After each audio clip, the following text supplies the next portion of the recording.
Hello, and welcome to Always with Awareness. I'm Awa Ladnell. And I'm Douglas Ladnell. And today we want to talk about AI and kind of the future and the way that we're seeing this come about and the conversations we're having around it.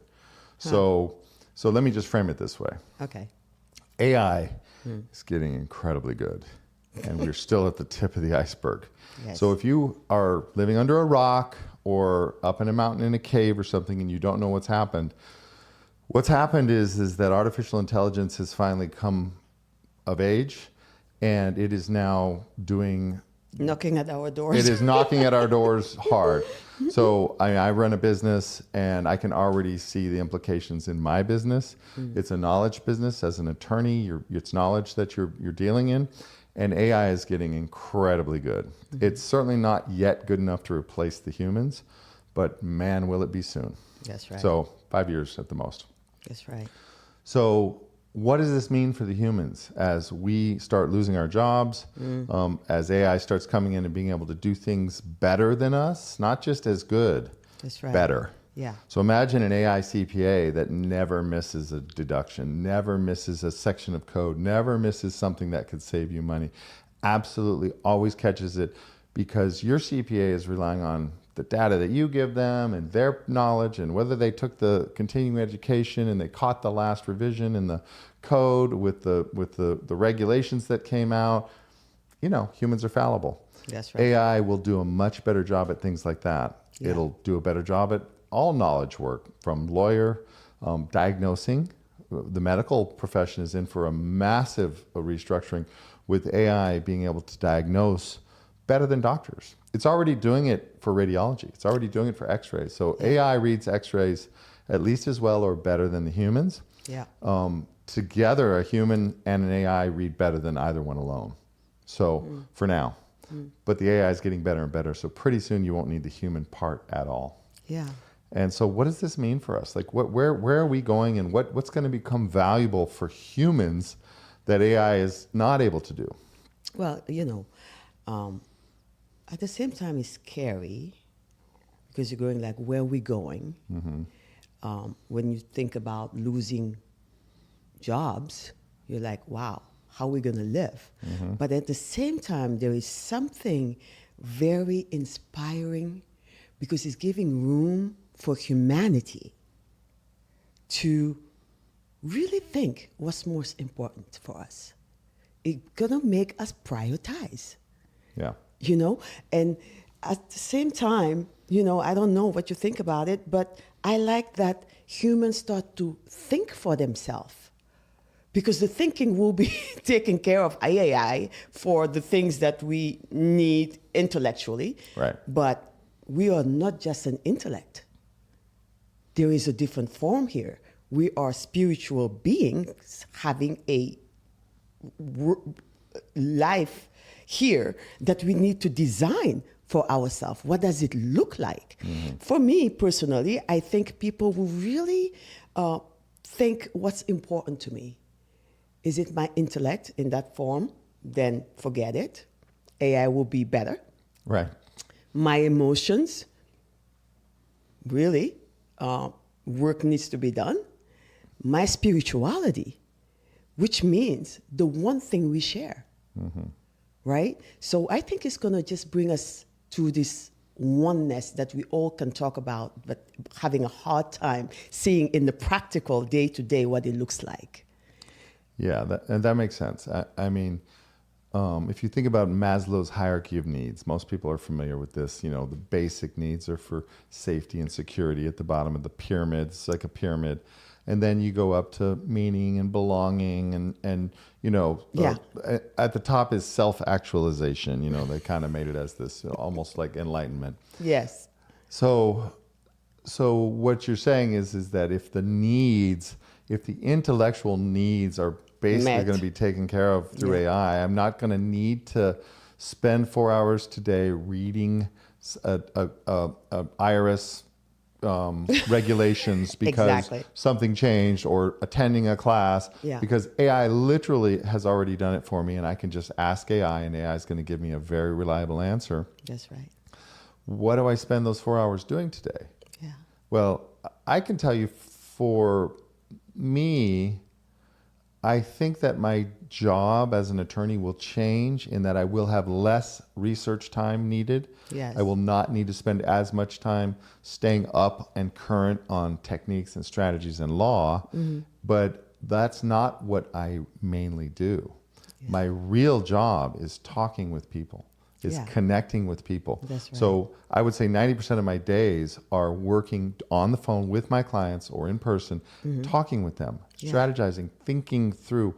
And many of the times it is not just legal work. It is thinking through their entire life strategy, thinking through, my daughter's about to go to college and I have these questions, and That's right. I need somebody who I can trust, who's not vested, that I can ask things to, and who I've built a relationship with. So I don't see that changing. I don't see my clients just all of a sudden going, "Oh no, I don't need to talk to Doug. AI's got it." I talk to AI. Yeah, right. I could be wrong.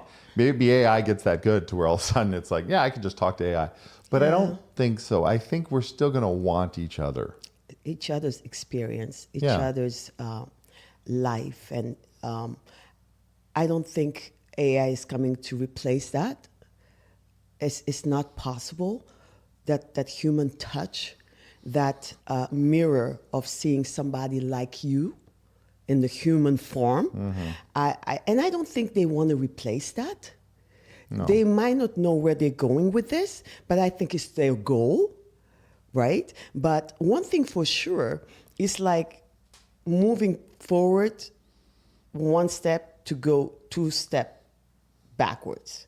At the same time, it's looking like a forward motion, but at the same time, it feels like it's going to be a 2 steps backwards to who we really are, like how we need each other, how we want to be with each other. Yeah. I hope and pray that all these big malls will be replaced with activities where our kids will play together. When you're looking at this world with all the money we have, with all the structures we put together, it is not well thought for a community living. Absolutely not. Poorly thought. It's very individualistic. Everything is still you in your car, driving to you and your experience in the mall, driving to your personal experience of everything. We don't live in community. It's designed for capitalism of buy and buy more and more garbage and more buying. But I think this AI thing, at least I pray for it, that is going to make us really think of, as humans, how interaction is amazing and important. Being touched, moved, and inspired by another human, not a robot. So I think this infrastructure is gonna is gonna be designed. They're gonna take time to design it now for human development.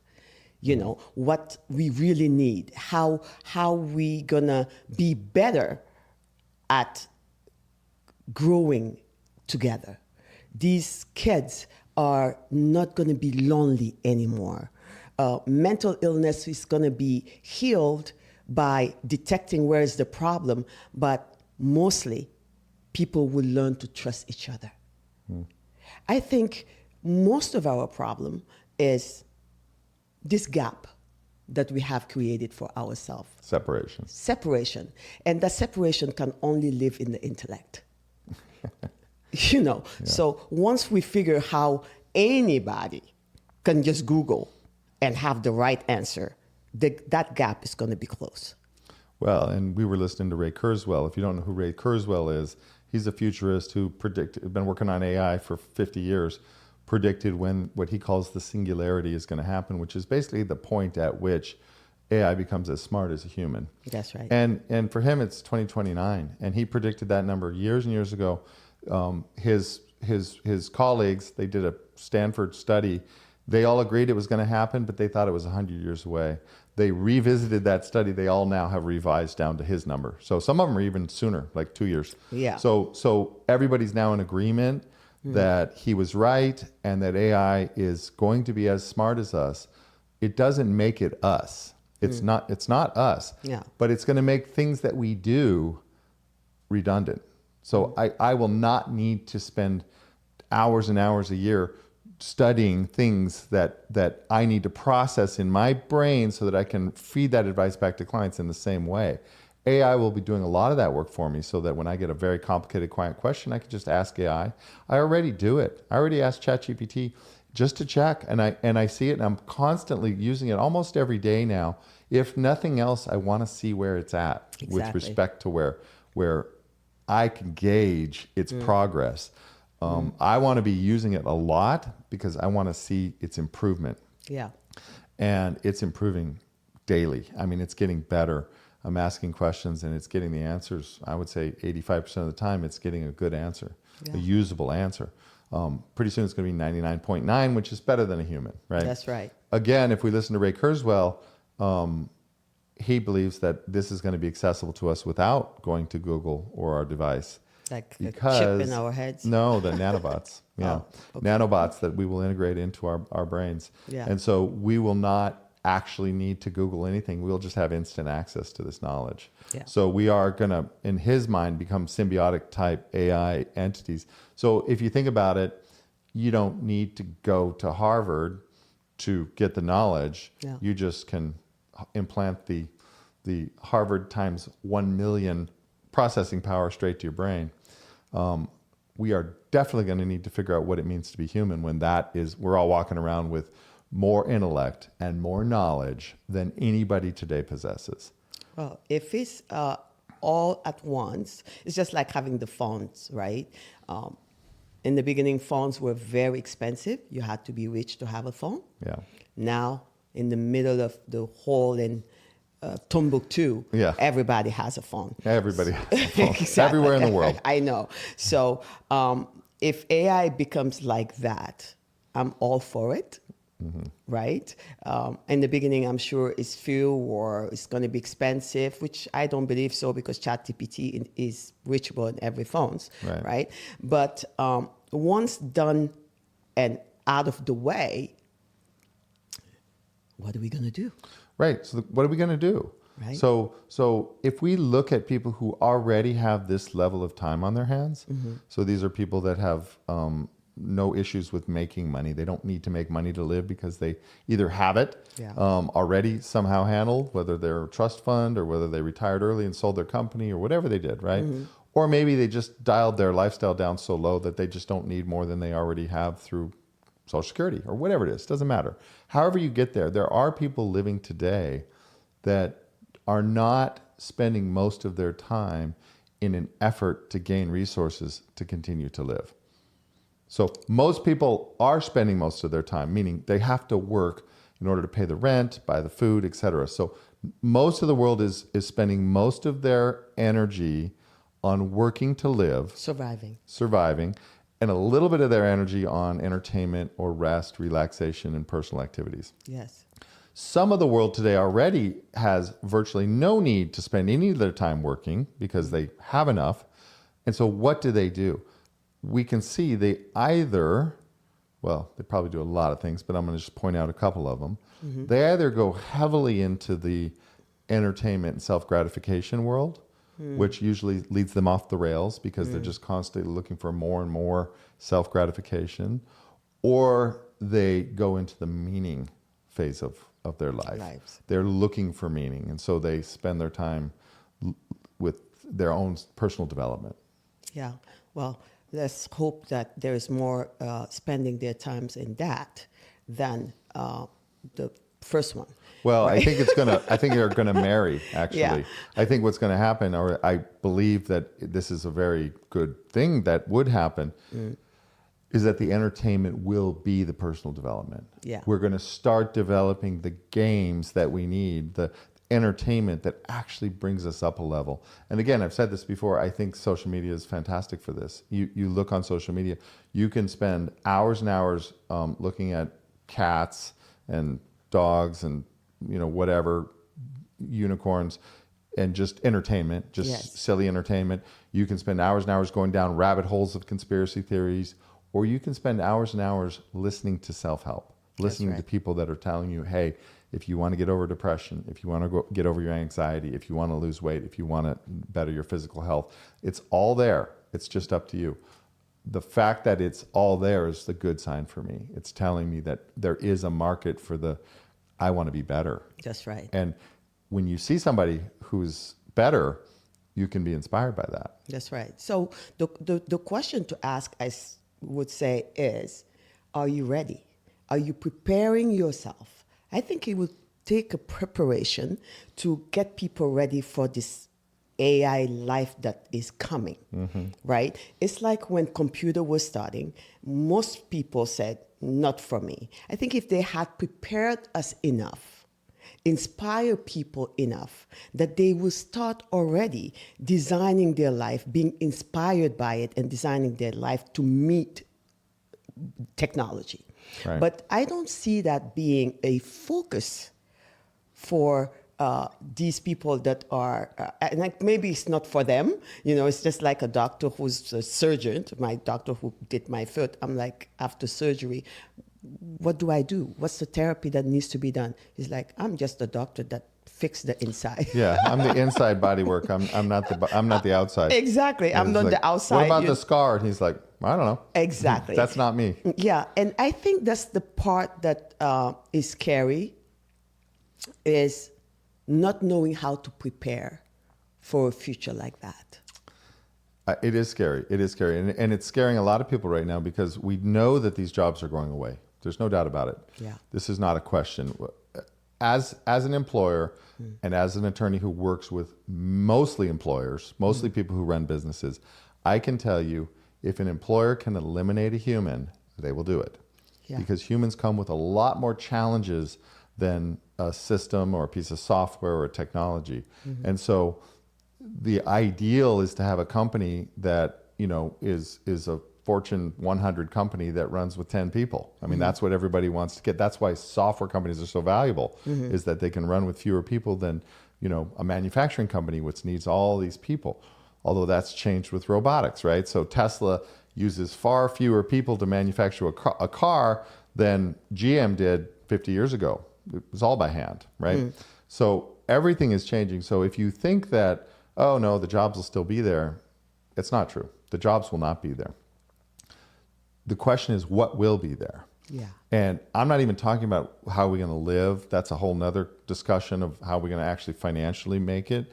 I'm just talking about personally in your head, what is it that you want to be preparing yourself for in this world in which you aren't working? And I think COVID was a little preview of that. That's right. We all kind of got a break.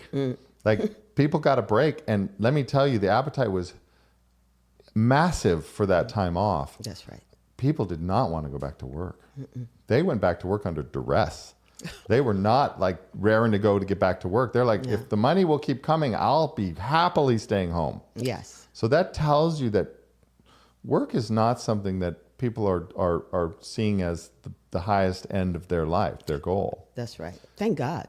Thank God. Yeah. I don't, however, those of us who love our work don't see it as a labor either, right? That's We right. see it as part of our growth and development. And so I guess for me, my work is my growth. My clients challenge me. My employees challenge me. The circumstances around the environment of work challenges me. The government challenges me. I am challenged, and those challenges allow me to grow. That's right. Into them. To be unchallenged is a very unsatisfying way to live. That's right. And that's what I meant by say, thank God. I mean, if you are not fit for your work and you're not happy and you just only find out during COVID that was a drag for you, and you finally ask yourself what is the right thing to do, and you decided, wow, I'm better at home and taking my time and doing things differently. So I'm saying bravo, right? Yeah. But for the rest of us that also love their job and was dying to go back because that's a fulfillment for them and it doesn't feel like a drag, I'm saying welcome back. Right. Right. But again, back to this future that is coming at us very fast in a very fast speed. Very fast. Is coming, and it's going to change everybody way of thinking, right? And when I say everybody way of thinking, it's like you are going to prioritize finally and be the designer of your life. Well, you're going to have to. If someone comes along tomorrow and says, hey, your job is gone, you're not going to find another one because everybody's in the same position. And so, but we're going to give you money to live. Here's your money. What do you want to do with your life? And I'm not saying that's what's going to happen. And I'm not saying that's what I want to happen. But I'm saying it behooves you to think about it, at least in those terms. You can think about it just to say, okay, well, if I didn't have to work and I could continue to maintain basically my lifestyle, what would I do with my day? Would I just become a streaming, or TikToking, mindless, numbing thing, or what would I want to do? Yeah. Yeah. And like I was saying earlier, I hope in the designing of what that world looks like, there will be a lot of places, spaces that people can gather and do beautiful things together, which I think is really missing. And when I say that, I'm talking about these kids. And it's just like 224. And with, like I said, all the money we have, how far we went, there is nothing designed. And hopefully we're going to bring back nature, and people will be more grounded. Animals will be back into our life, our daily lives. I say that because I see a little kid recently that wanted to ride horses so bad and couldn't go anywhere. And you see the way we design life is just a ladder. To just see a piece of dirt is far-fetched. Some people don't ever get to see a big chunk of desert or dirt or mountain or trees, or have the risk of getting a tick or I know, catching a fish in a mountain lake. I mean, a lot of people have no way to relate to that. No way to relate to that. We living in a very sterile, clean life and detached from nature. So I pray that in the design of the future, that we will be more inclusive to Mother Nature and each other, as simple as that. I hope that will be part of the design. And the other thing is to prepare us in a way where it doesn't go for most of us. And like computer did, a lot of people missed the boat for a long time. Yeah. And next thing you know, you're outdated. So, the main point of this particular episode is to, one, make you aware that AI is coming quickly. That's right. Quickly. And we're not talking 30 years. We're talking 5, 10 to massive, massive shift in our society in a way that none of us can really quite imagine yet. Even the people that are talking about it and working on it, they're saying, the Ray Kurzweils and the Peter Diamandis, they're saying, we can't even imagine it. We know it's coming, but we don't even know how it's going to change. That's right. So that's number one, is just put it in your head and let that bounce around a little bit and see how that feels. 2, ask yourself the question, well, what would I do if I didn't have to work, or if I didn't have to work as much? What would I want to do with my days? And figure out what that answer is that would provide fulfillment. And my recommendation would be focus less on the entertainment aspect of what I would do with my day and more on the developmental aspect. How can I develop into a more joyful, happy experience of this life?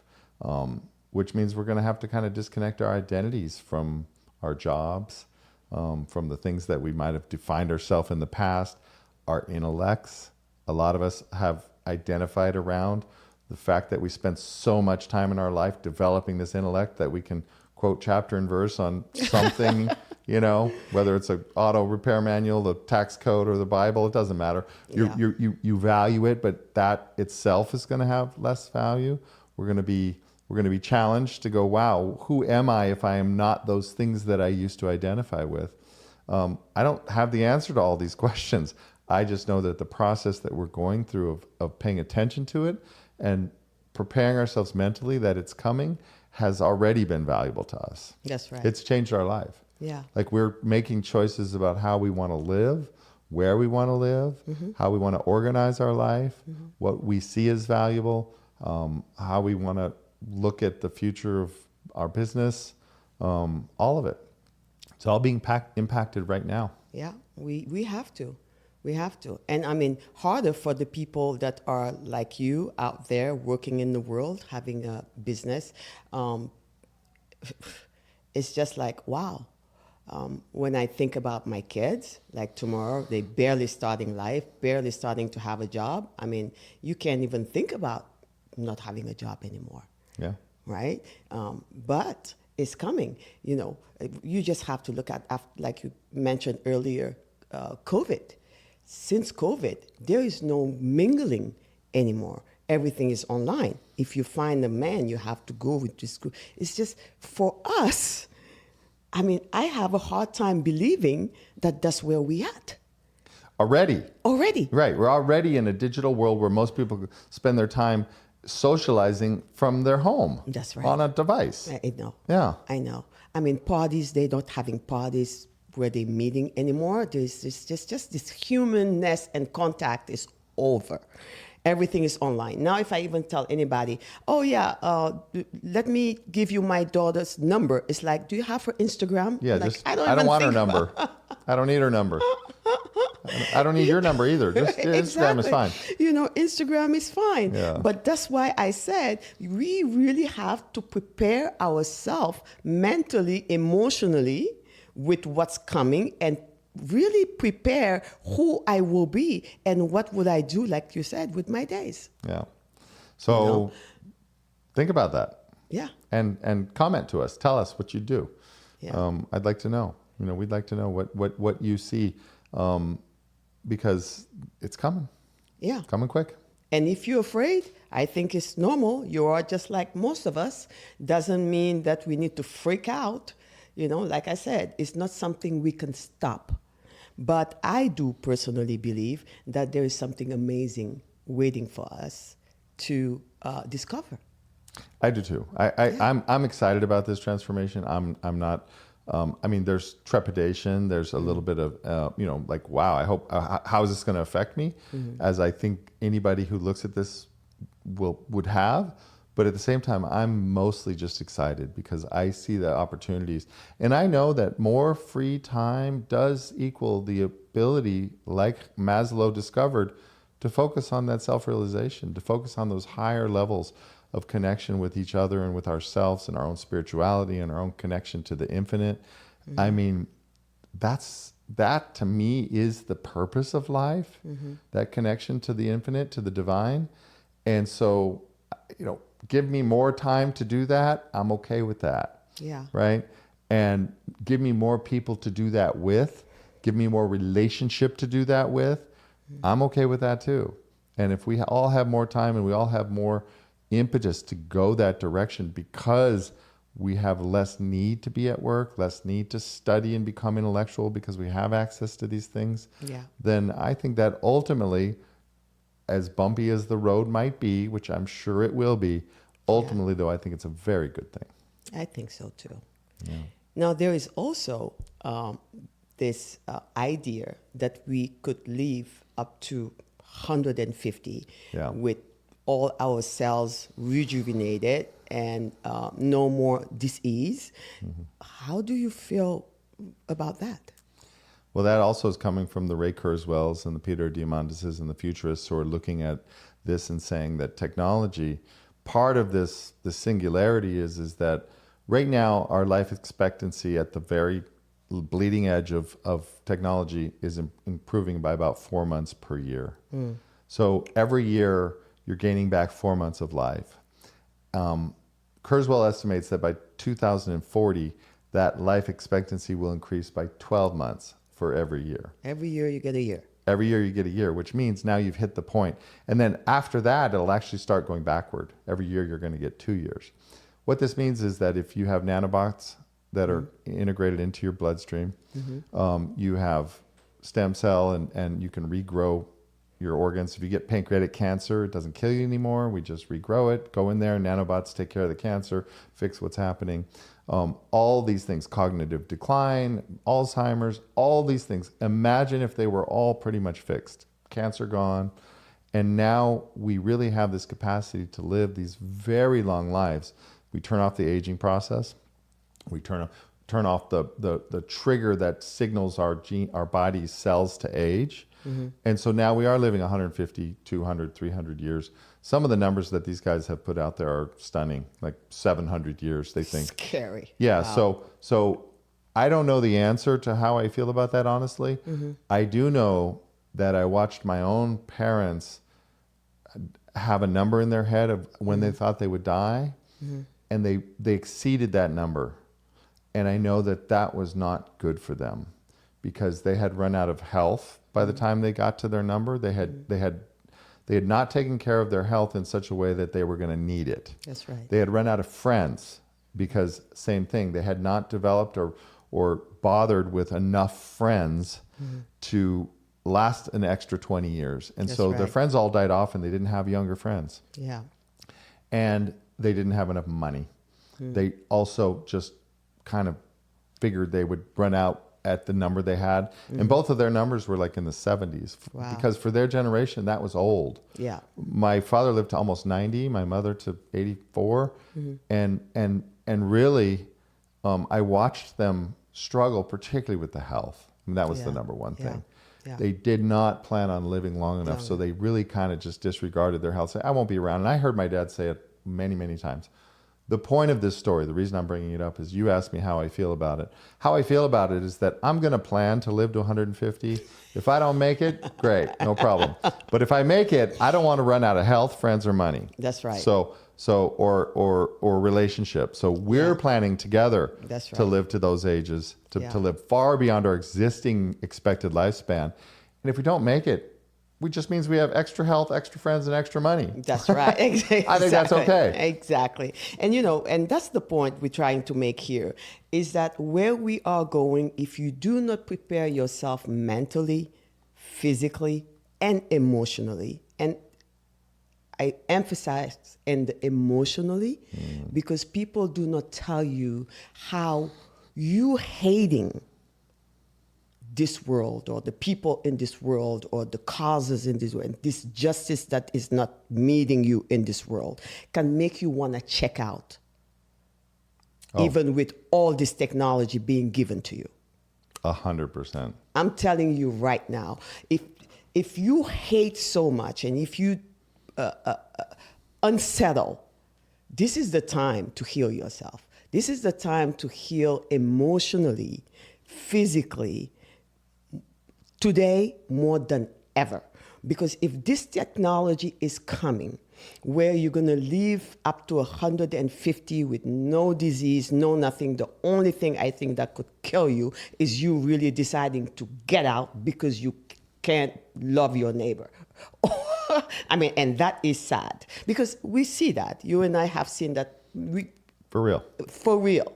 People checking out because they just can't stand.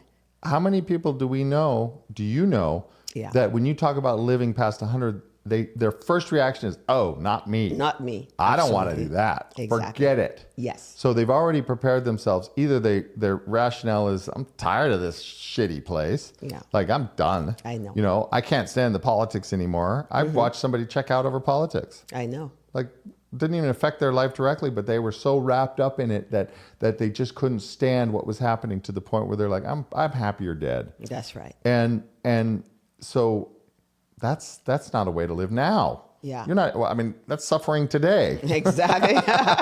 So watch that mind. You remember, this show is all about the mind. Watch that mind. You will be triggered just listening to this show and seeing all this technology coming and you seeing yourself not being part of it. Yeah. Really. Like, wow, I'm checking out. Well, that would be sad because you know what? I think it's the beautiful world.